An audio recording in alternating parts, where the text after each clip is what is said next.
السلام عليكم ورحمة الله وبركاته. بعد تكبيرة الإحرام الله أكبر كذب وقبل قراءة الفاتحة فاتحة كهر دعاء الأخرين لحيث دعاء وحلو يقان دعاء الاستفتاح دعاء فرفر الشدة الله أكبر يا تري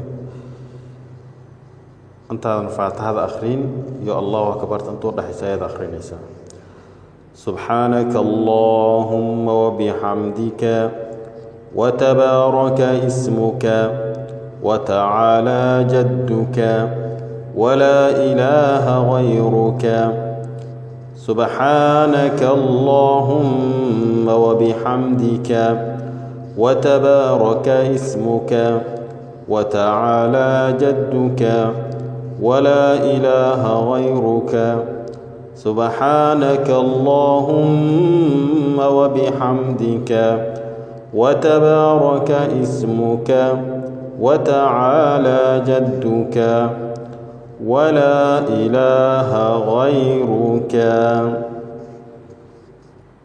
مركز أنت لما يشد كذب آيات بالله بسم الله الرحمن الرحيم.